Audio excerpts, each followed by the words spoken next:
การให้ทานเห็นเหมือนกับพวกเราได้มาเห็นทั้งที่แรก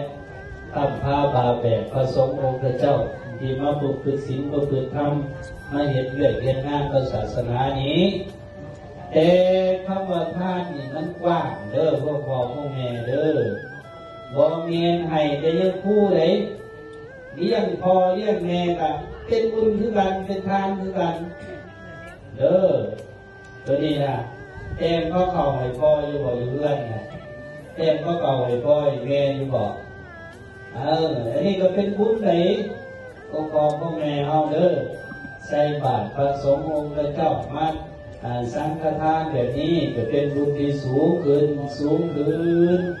อย่างที่เขาให้สังฆทานอันนี้เรียกว่าบุญที่เกิดจากการให้ทานเขาเห็นแล้วเขาปฏิบัติแล้วเห็นให้เกิดความอิ่มในจิตในใจ